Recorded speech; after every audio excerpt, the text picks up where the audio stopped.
Thanks, Carol, and thanks to Deanna and also to Margaret, the three women of Tree. Thank you all for coming. There are ghosts in the room tonight. This reading is for John Lavery, Jane Jordan, and Juan O'Neill. Fear of elevators. Maurice H. Azelstein in Minneapolis in 1908 lost his head, which was caught between the elevator door and the upper floor.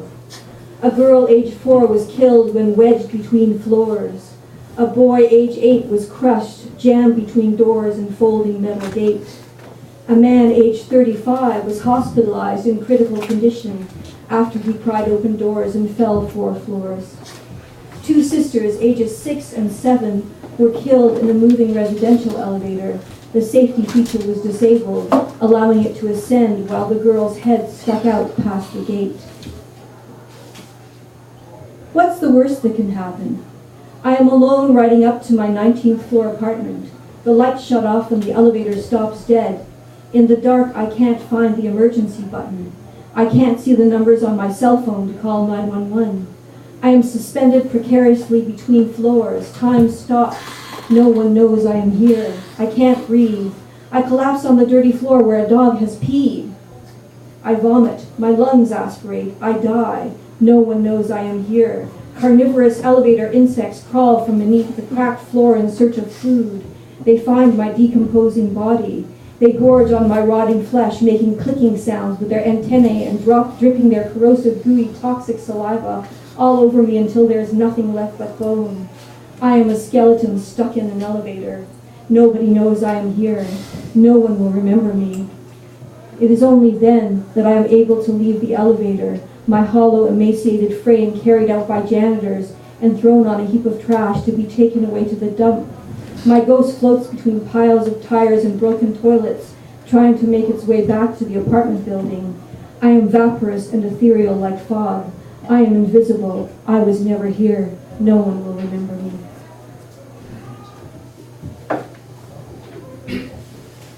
Laundry is a 6-time ride up and down the elevator. Down to wash, up, return, down to dry, up, return, down to collect, up, return to fold.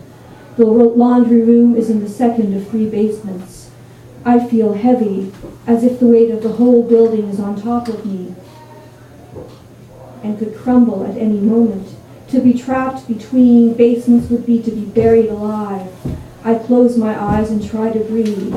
Each time, every time, my heartbeat and pulse rise with each lurch, each shake, each grinding sound. I grip the rail, stare at the light panel. My palms sweat. I collect solid objects, place them in a lidless box where they can breathe. Polish the silver spoon I dug out of the ground at a construction site. Take out the jagged piece of black slate to feel its sharp edge. Weigh the gold key in my hand. Imagine the door it unlocks. Nails, screws, nuts, and bolts rattle around in my pockets for days before I place them in the box. Remind me of when I was unassembled. I keep the nickel-plated coin for the ferryman.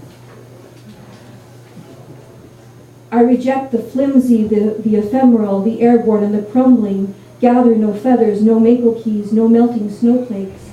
I keep track of each moon phase, predictable, the geese in their V formation, every fall and every spring. Admire the solid bark of a well-wielded word. Run my fingers along the cherry wood of my guitar. Pluck a note, listen to it resonate, travel along the air, its signal heard and returned by something, someone, it doesn't matter who.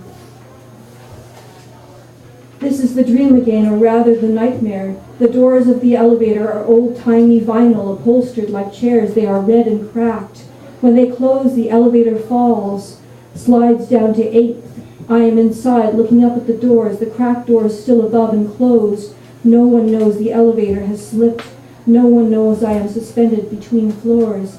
The steel of the elevator's frame is precarious. How long till it fails? How long before I plummet to my death? Soon I'll go home and ride the elevator. Beast Body Epic.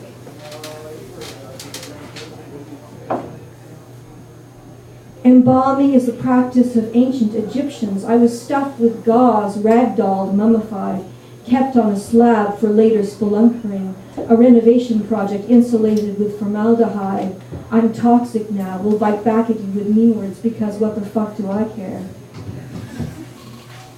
Scalpeled, cut open, gutted, an unlucky stingray in a pond choked with lilies, the garish flesh of a monster, tip them off. The harmonic scalpel is 7 inches long, has a comfortable handle. A curved blade cuts thick tissue, coagulates and dissects simultaneously and precise. In time of the rip, the damage from above, as viewed, fault line, a whale's belly, storm shredded. I was caught on the rocks, dragged beneath pain waves for safe harbor in the fathoms of nightmare.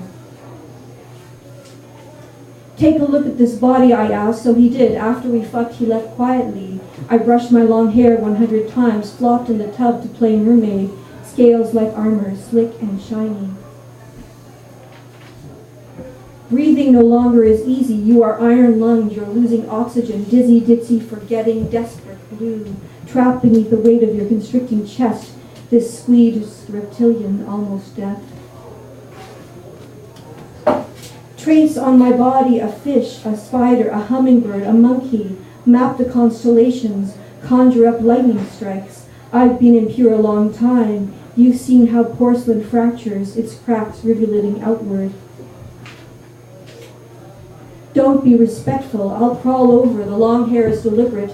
I want to cover or tell all, can't decide. Medusa, mermaid, sirens. I'm an unlucky omen. Come here, let me crash your boat. Wait till dark, stand by the window. I'm in shadow, I'm dancing. Watch the wall and the ceiling, the loom of the beast as she caterwauls her banshee grief. Alive, oh torpor, torture, torquil, the kettle, thunder, Thor, torment, ode to the torso. Mask this masquerade. I can swirl all I like, gulp down this liquor, elixir, poison till I drop and endlessly drop. Blood rust and penny green in the fountain, make a wish. No Flavia but Castagni, Thunder Eyes Brimya, female Heathcliff who doesn't wait for permission to brood in the storm of this brouhaha, a coxwoman, a gigola, Lotharina of lust. There are no words for my hunger in the key of feminine. I fuck because I can. Banshee kneeling at the death of myself, washing the blood from my armor. Do you like my disguise? At dawn I begin as crone, the silver in my hair glittering, my eyes dead and brown, sparked by the thought of devouring. I leap, turn tigers down, can't be contained. I need this, a distraction from the pain, the flare of the scar like the strike of a match against a fingernail in the dark, stings the vulnerable skin. Limbs needled and pinned till numb, quasimodoed, cactus hive skin, itch my flesh brushed with nettles. I want to drink poison to rub myself against a wall of spikes. Don't go back, never go back, be miserable, crafty, vicious, use honey-thick words, tempt the bitter and unloved with language to distract them from your corpse. Be dead inside, accept the mark of flagellation, grovel, you penitent, be grateful for your life. Like a highway over hills, it stretches, 8 inches of stitches and staples of bifurcated flesh, torn apart by almost death. You can still see the reaper, the hood over its eyes, you stretched out on the narrow metal table, your hands in restraints as the claws come down. At least your tits are still good, pink and upright, barely sagging, but what if he puts his hand on your stomach and winces at the ridges the staples have made on your once smooth white skin, or his fingers meet the crater of the site where your guts once were? I am a beast with downy feathers, this mausoleum can't hold me. I will bludgeon its doors with my stubborn imagination. This body is a cloistered monster, but the mind? These pages tell you I've changed topic. Color is your friend. Divine Comedy Revisited, Inferno, Canto 1. The fairground is dark, the light is below. At the top of a Ferris wheel, we are in limbo. Was there ever an escape route? To seize upon the details, 100 meters high, with 8 energy-efficient motors. We ride up in gondola 48. Death is a little more. This is a strong assertion. We are swinging in the wind, suspended through a series of foolish choices. How did we get here? We trust in the growth of fingernails and follicles. We mimic the actions of a newly awake Van Winkle. We feel abandoned when a dream ends. Have we not yet reached the apex of unknowing? Below us, the other wears a mask. We are connected, have never before noticed its disguise. We are in love with motion, caught in the cool in between. We long for centripetal force and momentum. No one is advising us to remain calm, but we see no point in floundering. We memorize every rusted bolt in this bucket. We turn our heads to change the scenery, only to reaffirm our position is fruitless. In front, the fried funnel cake maker. Behind, the games of chance, all wagers inevitably lost. We search our pockets to cast a coin, for a wish into an imaginary fountain. We have neither wings nor feet. We are thrill seekers denied redemption. Prize-stuffed monkeys await our return to the ground. We ponder whether it is best to linger above the grasping crowd, to indulge in this accidental inertia, treat it as a pause from greedy friction. The horizon bursts into the brass of harvest moon, peeking from above. A roller coaster with passengers in fear of the plummet is lost to us as we watch the calamitous snake wind.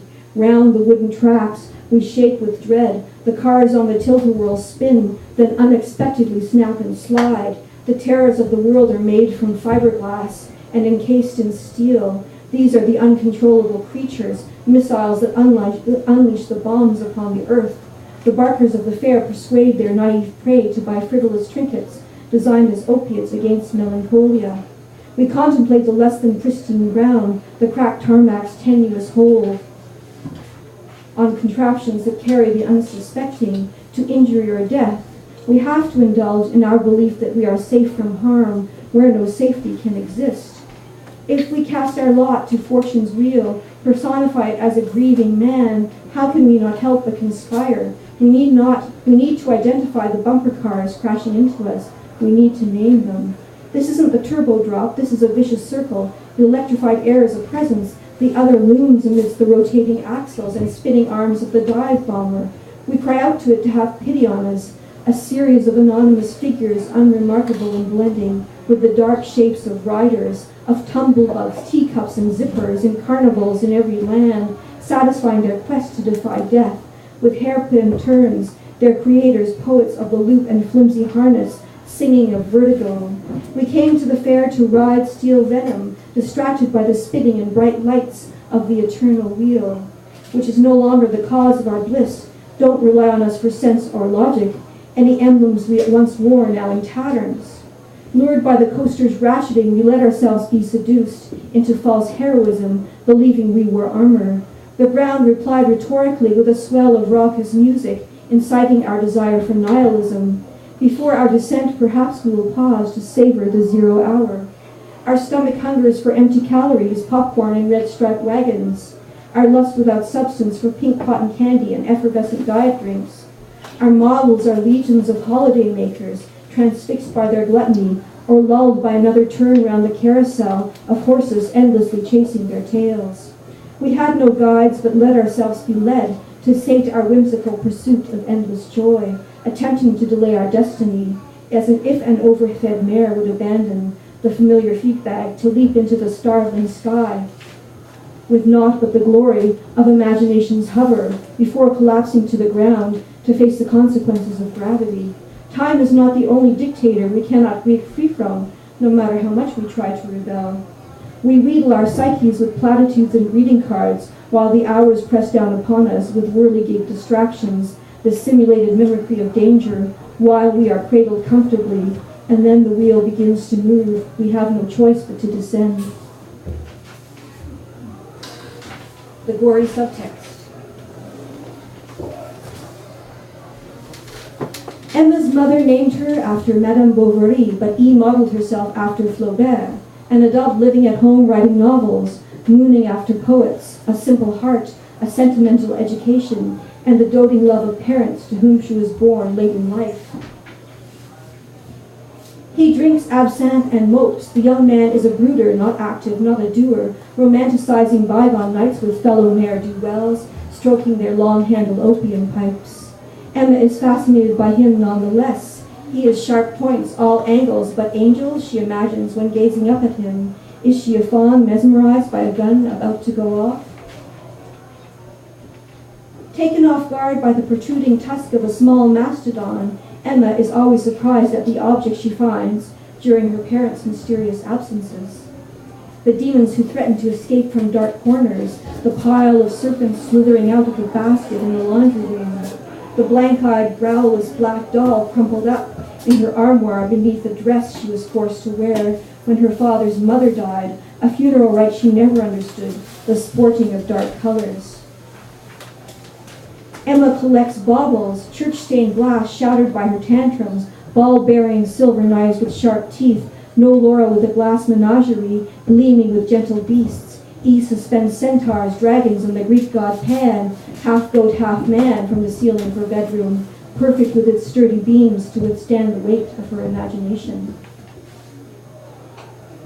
Whenever she hears the eaves troughs filling with rain, her nightmares of the wee kittens drowned in the bucket recur, their tiny eyes closed as they squeal. Her mother said there was no choice, they could not afford to raise more cats. Emma became each victim, fruitlessly fighting against an invisible hand. How all good things, she frets, come to an end as she watches the woman grasp another vulnerable neck, submerge yet another squirming fur body into the water, and does nothing to stop her. Emma worries about the debt in Cyprus. 60% of bank deposits will be taken. Young, aimless North American men are disappearing, being recruited for Al-Qaeda. She realizes she doesn't know anything. She doesn't know anything at all. How the bread she eats begins as grain is grown in wheat fields somewhere. Instead, she wanders early mornings in the decadent air before blue overtakes. She thinks of herself as one of them, but she is not anyone at all. There is a creature more deplorable than the Twingawaga, who can snap the neck of a youngster or abuse its mind. Emma visits a so-called friend in her tidy suburban house, but avoids the basement and the attic for good reason. The flowers in the garden are well tended, but Emma pricks her finger on a thorn and wonders if, like Briar Rose, she will sleep for many years, only to be woken by a handsome sycophant riding a giant stallion to compensate. Emma cannot sit demurely in other people's houses. She utters the most deplorable things, dismembers dolly limbs and pries out their eyes to match their newly vacant stares with her own. Please don't believe that E is some kind of barbarian. It's only when the silence is too much to bear, or the wretched robins can't stop being the harbinger of spring, that she contemplates the demise of every writhing creature with wings, tears up tulips and spits on fresh sprigs of well-manicured lawns. Her secret, one that she has kept from her doting parents, is that she loathes the spring, hates the hope that resides in the eyes of smiling housewives and little children, their blank-eyed fathers, the grandparents humming along with dementia. She hates living in the spring in the suburbs and would rather an apartment in autumn. She wants sirens and car alarms and coffee grinding and the sounds of jumbo wieners sizzling, gives all her loose changes to the vagrants with shopping carts, has seen every movie at the downtown Cineplex and ridden the trolleys of every city. Emma's dreams have always been lavish and skyscraped. She imagines herself alone with a martini in a penthouse, her feet sinking into the pristine white elegance of wall to wall. Though also a novelist, Emma is no Mr. Earbrass, scrawling imagined conversations in black notebooks while simultaneously jotting down her parents' cribbage scores because she is proficient at mathematics and parlor games. How Longfellow ruined her.